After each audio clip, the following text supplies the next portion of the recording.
Assalamualaikum warahmatullahi wabarakatuh. Ini apa namanya Pak? Demo yang sesuai dengan request. Terpaksa saya harus buat demo dalam bentuk video karena ada beberapa fitur yang perlu saya jelaskan secara rinci. Jadi ini juga videonya jadi bisa buat untuk dokumentasi juga. Oke, kalau untuk login, saya login seperti biasa. Mulai di sini login untuk biasa. Oke. Nah, di sini saat ini di bagian jadi aplikasi yang sekarang ini terbagi menjadi dua bagian, Pak. Yang pertama adalah bagian gudang, saya sebut bagian pusat. Yang kedua adalah bagian cabang atau masing-masing restoran atau cabang dari perusahaan Bapak. Nah, untuk di sini ada beberapa tambahan fitur seperti ada request resto, lalu ada penambahan report seperti ada pemakai resto dan tutup kasir, dan di sini ada perubahan-perubahan dalam reportnya. Nanti sambil berjalan kita jelaskan satu persatu. Yang pertama untuk penggunaan sama, seperti biasa, semua sama. Nah, ini hanya contoh barang saja. Ini saya edit dulu, stoknya jadi 0.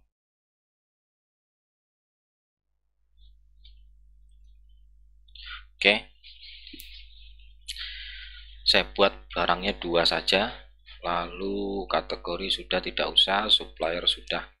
Nah, di sini ada perbaikan Pak di bagian item barang sesuai dengan kebutuhan Bapak. Kemarin di bagian master barang itu ada penambahan supplier pada input barang. Nah, di sini ada penambahan supplier, Pak. Jadi pada input barang sudah ada suppliernya. Jadi di sini juga kalau diedit ada suppliernya. Oke, jadi sudah sesuai. Dan yang kedua adalah penambahan validasi kode barang. Ya, kemarin Bapak minta agar kode barang ini tidak bisa diinput atau jika sudah ada kode yang sama. Begitu juga dengan nama barang. Lalu kemudian nah yang perubahan agak signifikan ini bagian sini Pak. Data master di bagian resto atau data pemakai. Saya jelaskan satu persatu Pak. Ini saya buatkan dulu. Ada resto 1 itu ya. Untuk simulasi saja teleponnya 1, misalnya saya buat kepala restonya, kepala resto 1, jalan, alamat resto 1. Oke, saya simpan. Saya buat 2, resto 2. Ini saya buat 2. Lalu resto 2. Oke. Nah, di sini ada beberapa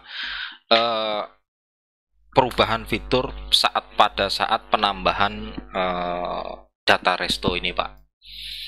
Yang pertama di sini saya jelaskan, setiap menambah data resto, cabang akan otomatis menambah ruang khusus untuk resto. Artinya setiap Bapak menambah data resto ini, artinya Bapak akan membuat login atau membuat ruang dashboard tersendiri untuk resto masing-masing atau cabang masing-masing.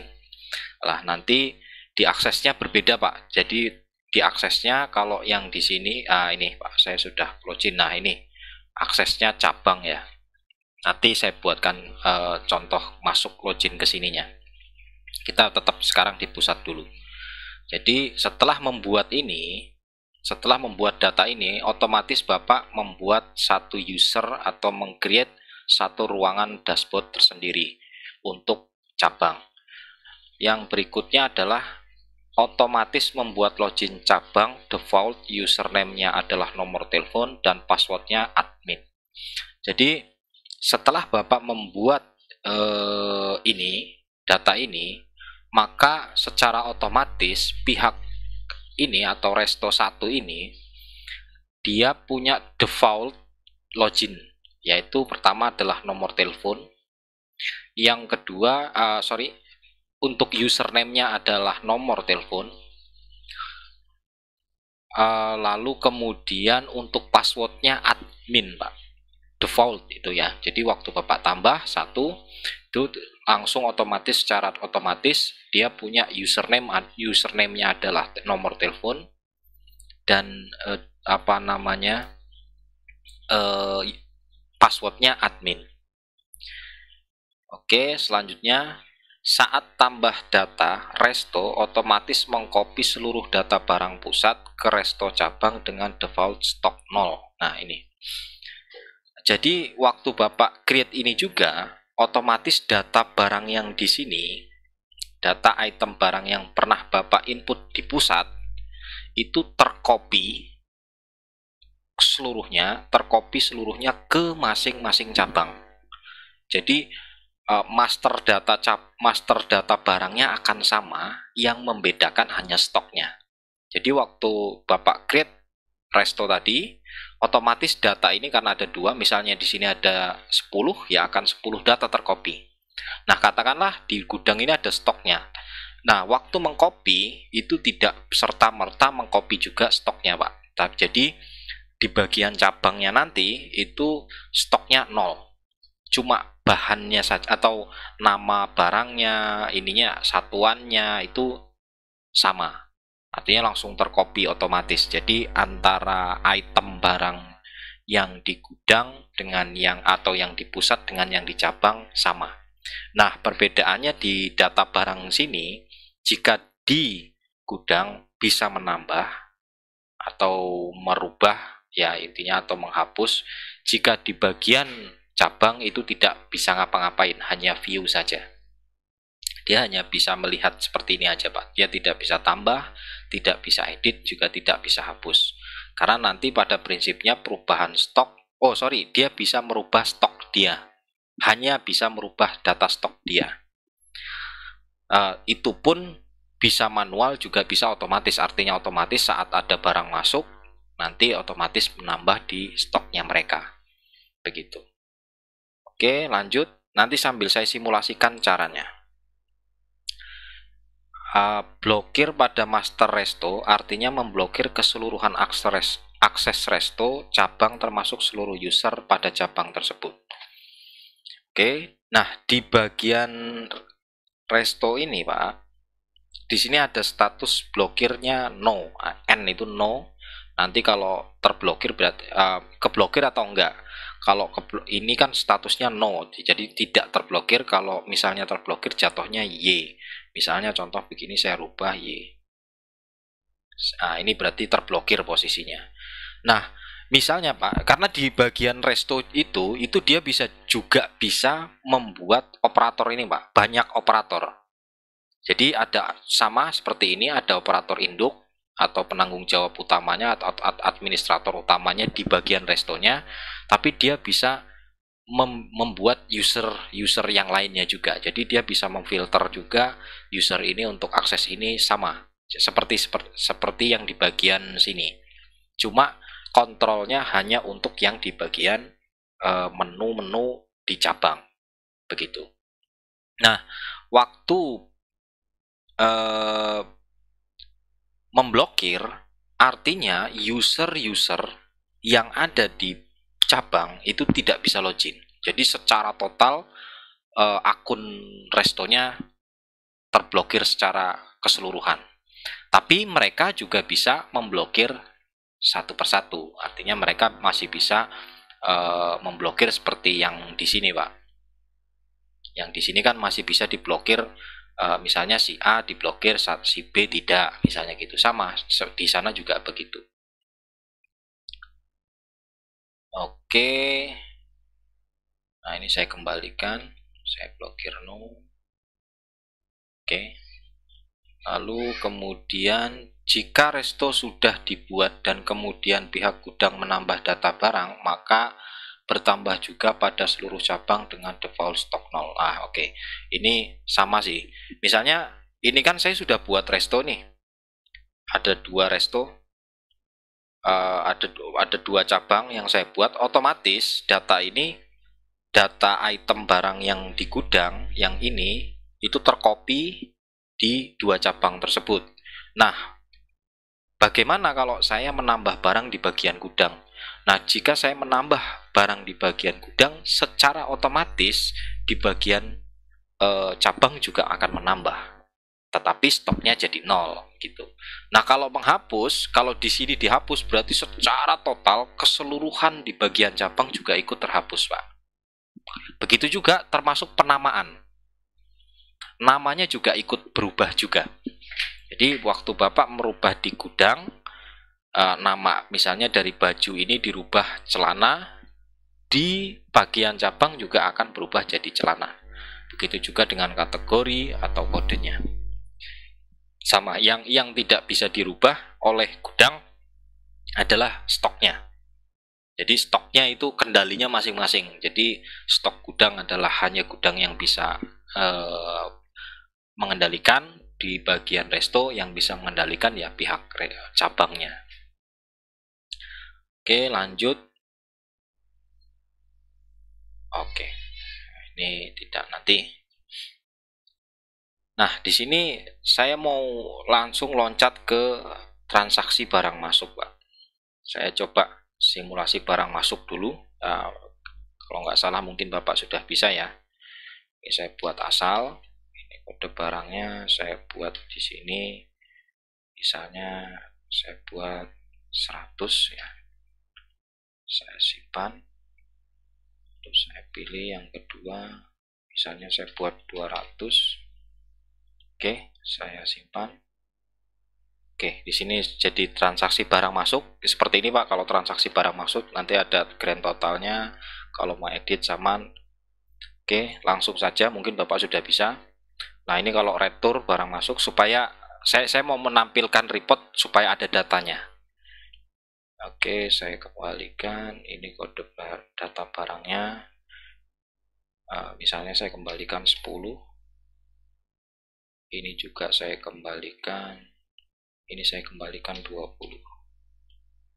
Oke, datanya ada, saya simpan. Keterangan misalnya reject, misalnya gitu. Oke, saya buat data dulu supaya nanti saya bisa menampilkan report agar ada datanya. Lalu barang keluar.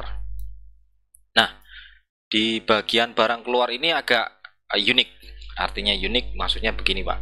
Nanti berarti sebelum ke barang keluar ini, kita coba login ke bagian cabang. Jadi di bagian cabang tadi kita sudah buat user dengan berarti untuk resto 1 ini usernya adalah 1, passwordnya admin. Untuk resto 2 usernya 2, username-nya 2, passwordnya admin. Oke, saya login. Nah, ini cabang. Saya dibuat di beda browser Pak. Saya buat ini 1, saya admin, saya login. Oke, nah di sini hai kepala resto 1, nama cabang resto 1. Nah, ini menu di bagian gudang. Di bagian cabang. Nah, di bagian cabang ada beberapa menu. Nah, ada operator sama, ada juga item barang. Nah, item barang dia hanya bisa edit stok saja di sini, Pak. Nah, hapus tidak bisa, tapi nambah juga tidak bisa. Ini di bagian cabang. Tapi barangnya sama. Nah, ini stoknya 0. Lalu unit kasir. Nah, unit kasir ini maksudnya ini, Pak. Saya buat dulu. EDC BRI misalnya.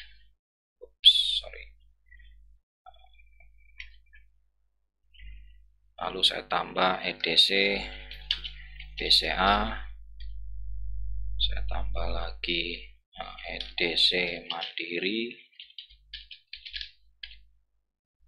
lalu saya tambah lagi tunai misalnya, terus saya tambah lagi lain misalnya.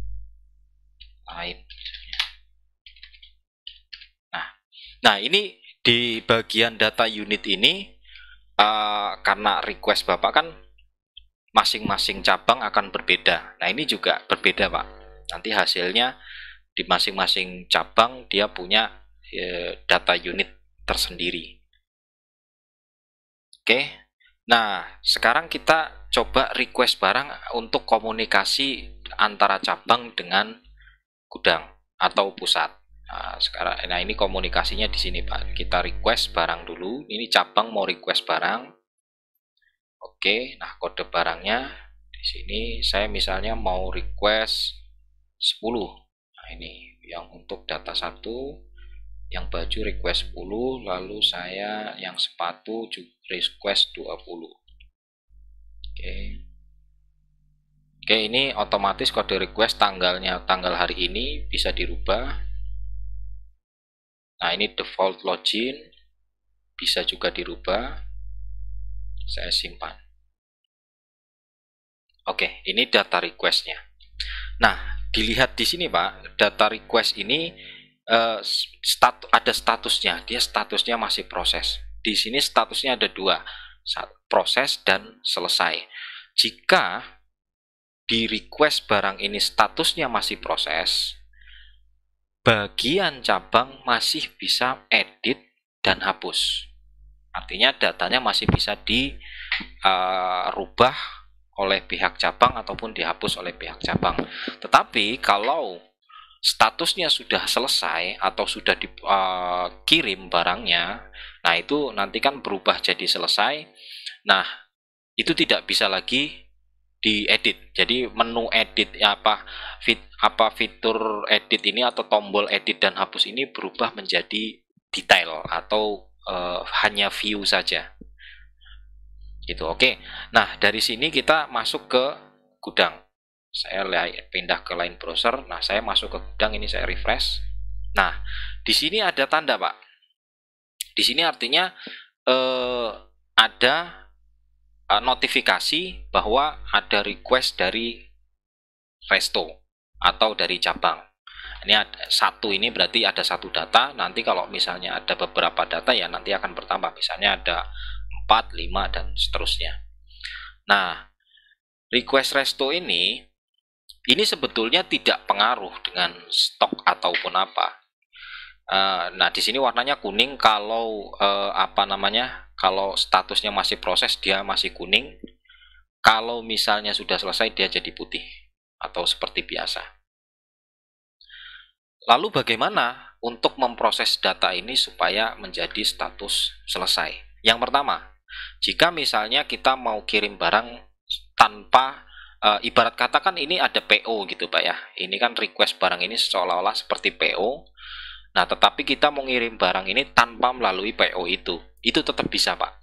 Nah, pertanyaannya yang terjadi adalah request barang ini kan akan tidak berguna. Artinya kita mau kirim barang tapi tanpa nomor request ini. Saya mau ngirim barang banyak tapi bukan berdasarkan bukan berdasarkan dari request ini.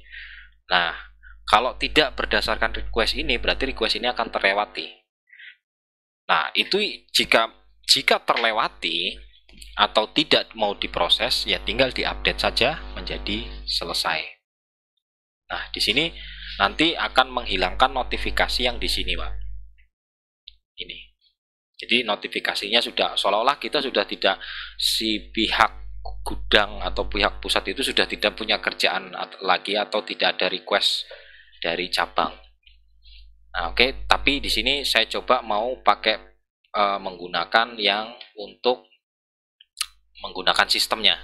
Nah, kalau untuk menggunakan sistemnya berarti kita melakukan pengiriman barang ke cabang.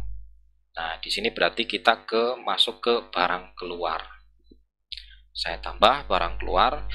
Nah, di sini Pak, ini untuk barang keluar ini, di sini ada nomor request. Artinya mengacu pada request dari resto atau dari cabang. Jika kita menginput nomor request, bisa.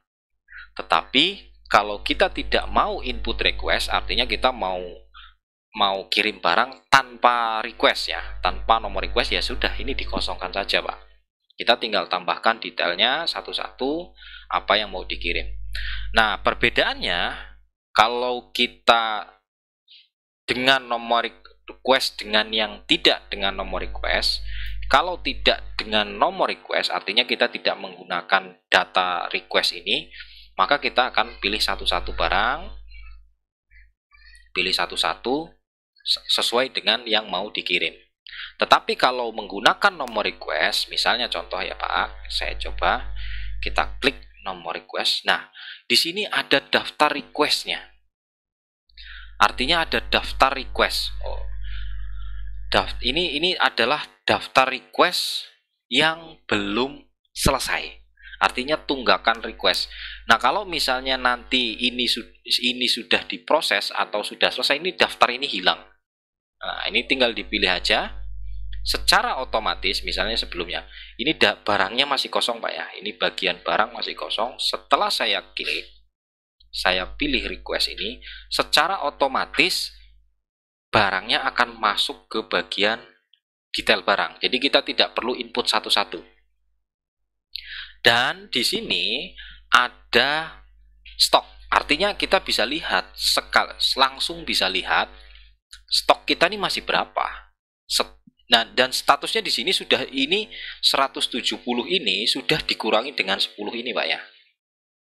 Dan 70 ini sudah dikurangi dengan 20 ini. Artinya yang saat ini ada adalah 170 tambah 10, berarti stok kita ada 180.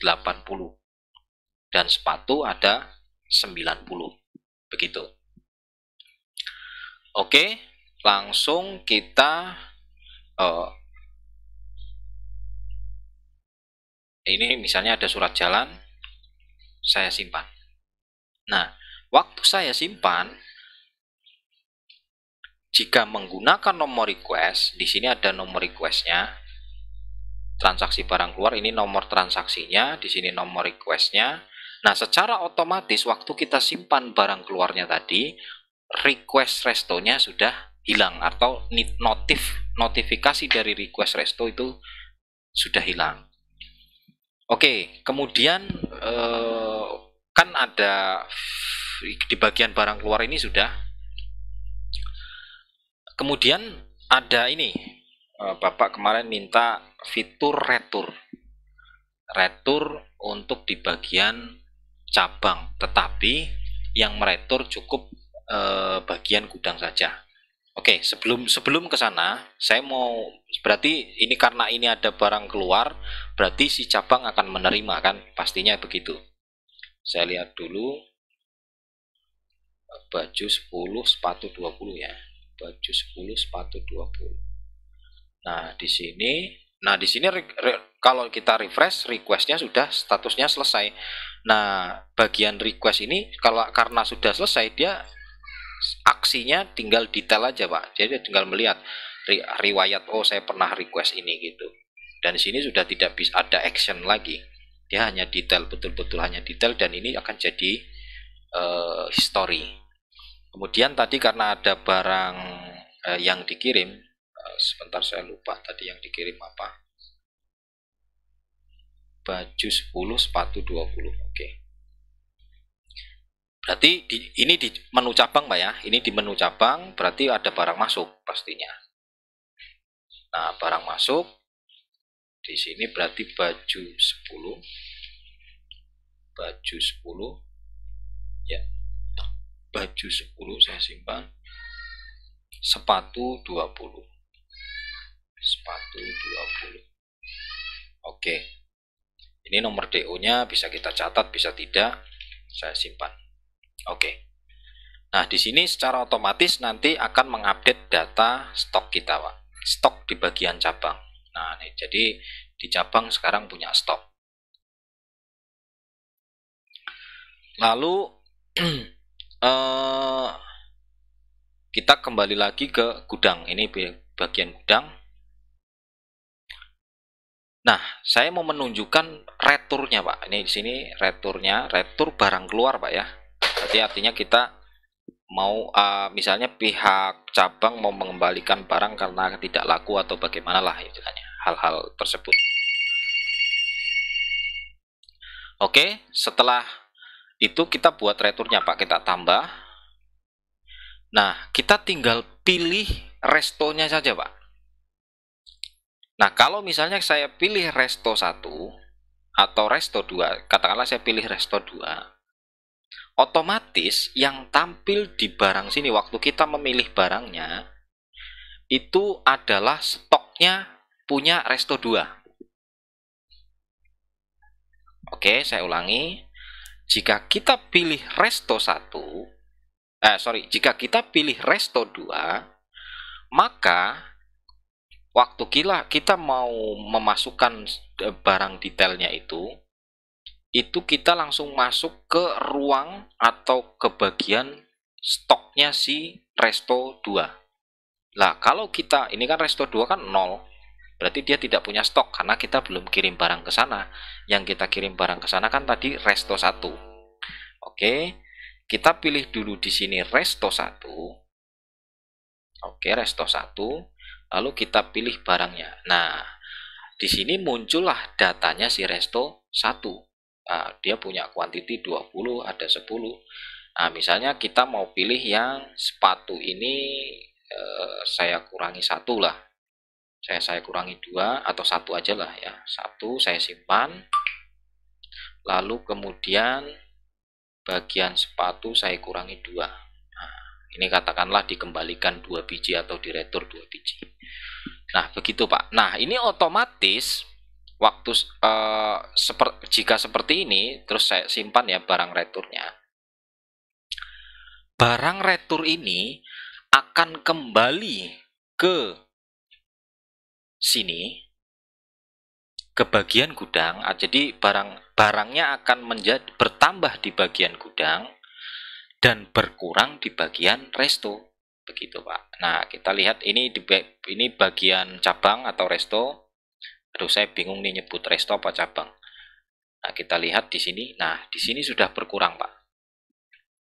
Ya kan, yang Bapak maksud kan seperti ini. Jadi di pihak di pihak cabang itu tidak perlu ada menu retur, jadi yang eksekusi returnya adalah pihak gudang atau pihak pusat. Gitu Pak tadi. Ini kita kembali ke bagian pusat. Ini bagian pusat. Nah, ini retur barang. Nah, oke, kita lihat.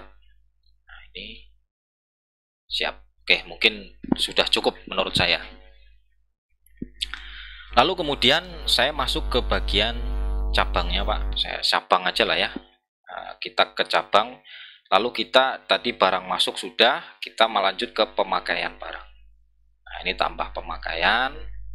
Kode barangnya kita pilih misalnya di sini kita sisakan, misalnya kita pilih 2 lah ya, saya simpan. Ini kita lalu sepatu saya pilih 8, simpan. Lalu ini misalnya untuk kebutuhan apa, kalau ada keterangan saya simpan. Ini yang penting saya butuh ada data transaksinya supaya saya bisa tarik kreditnya. Lalu tutup kasir. Nah, ini pemakaian sudah, ini report pemakaian. Lalu ini tutup kasir. Nah, waktu tutup kasir, waktu tambah, ini langsung keluarnya begini Pak ya. Misalnya contoh, tadi kan kita nginputnya di sini di unit kasir. Ini berdasarkan unit kasir Pak. Nah, ini berdasarkan unit kasir. Kita waktu nginput tutup kasir, ini berdasarkan unit kasir. Misalnya saya tambahkan di sini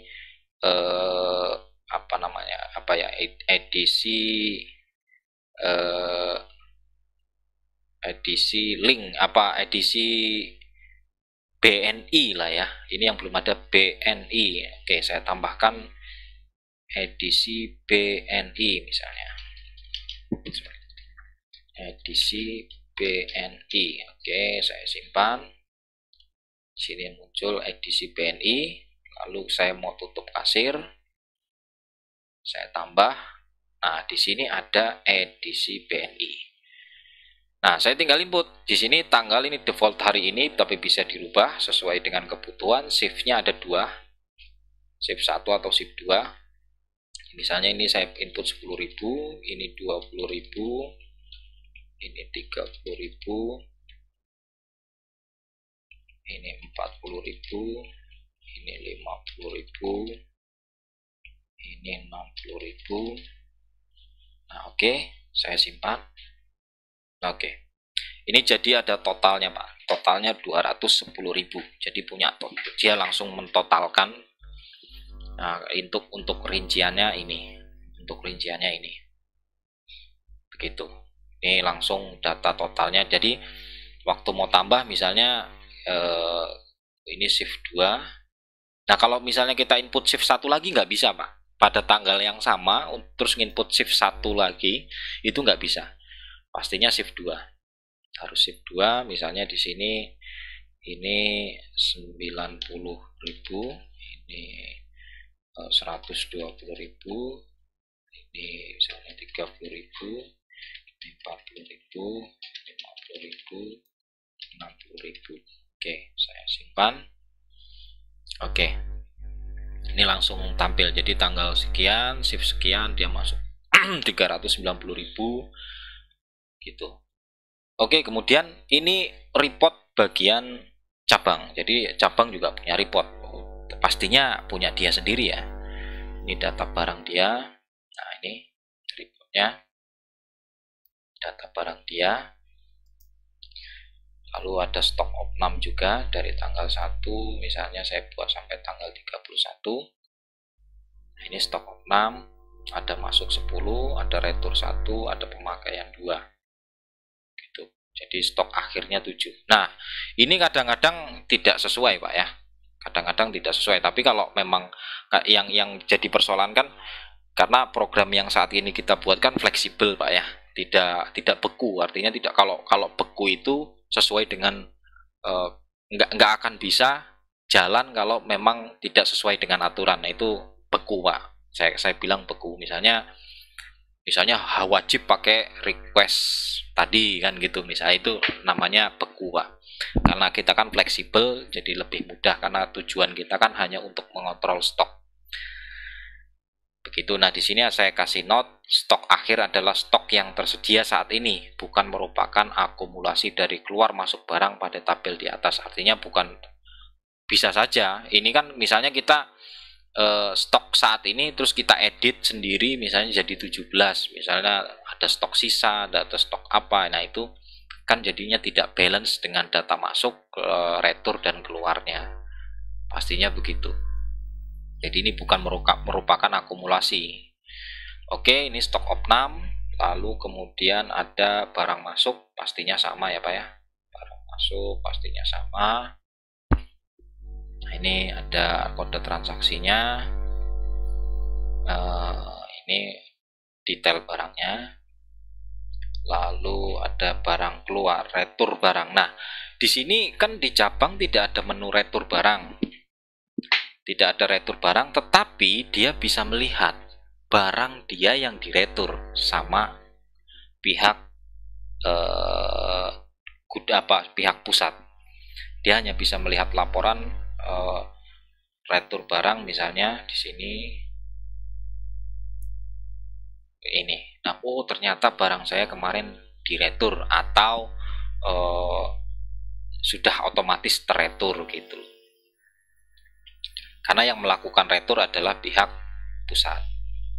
Lalu di sini tutup kasir. Nah, ini data tutup kasir. Saya buat tanggal 1 sampai 31 misalnya. Nah, ini model tutup kasirnya Pak. Jadi ini ada tanggal 27, shift 1, bla bla bla bla, rinciannya ini. Tanggal sekian, shift 2, rinciannya ini. Ini laporan tutup kasir. Oke, bagian cabang sudah selesai. Nah, kita buktiin dulu Pak yang bagian cabang kedua ya. Tadi ini kan nomor 1, nah sekarang kita yang kedua. Oh sorry, apa ini loginnya? 2, oh saya caps lock. Admin. Oke, nah ini resto 2 ya, resto 2, kepala resto 2, data masternya, item barangnya, dia masih 0 Pak, karena dia punya stok sendiri. Lalu unit kasirnya juga masih kosong, artinya dia bisa nginput sendiri. Dan transaksinya pun masih kosong semua. Begitu Pak, jadi ruangnya tersendiri Pak ya, dia punya ruang sendiri-sendiri. Oke, ini saya close dulu bagian cabang, kita masuk ke bagian pusat. Nah, di sini pusat bisa melihat report itu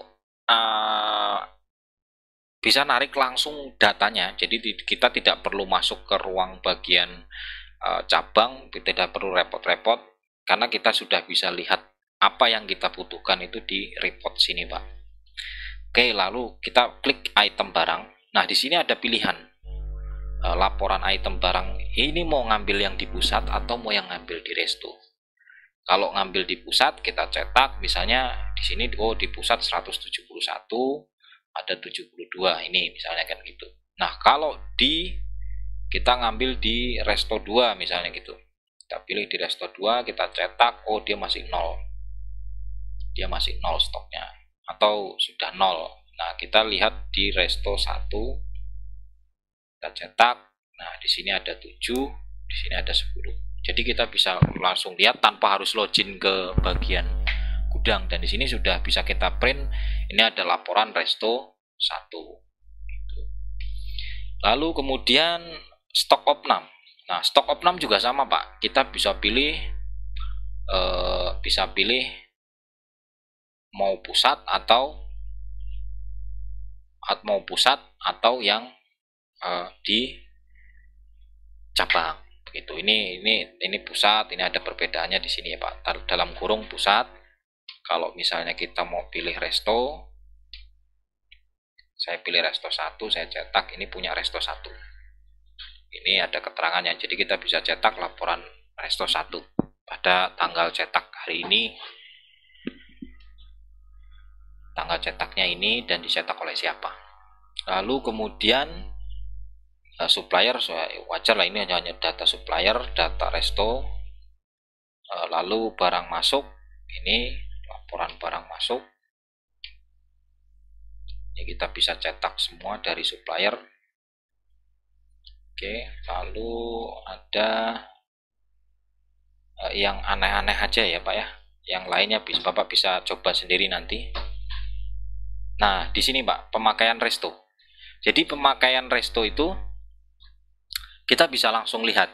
Jadi resto A atau resto B, saya mau pilih ini kalau semua ya, ini saya bisa cetak semuanya Pak. Ini jadi resto 1, kode barang 1, kode barang 2 jika ada pemakaian. Artinya jika tidak ada pemakaian pada resto itu ya berarti ya tidak ada pemakaian. Nah, di sini karena yang pakai itu hanya resto 1, nah resto 2 belum ada pemakaian, dia nggak perlu dihitung. Jadi ternyata resto 1 sepatu periode tanggal 1 sampai 31 Agustus ini habis 8. Untuk bajunya habis 2. Gitu, ini pemakaiannya Pak. Nah, pemakaian ini juga kita bisa split berdasarkan resto tertentu juga. Ini resto 1. Kalau ini yang tadi semua Pak ya. Jadi kita bisa pilih.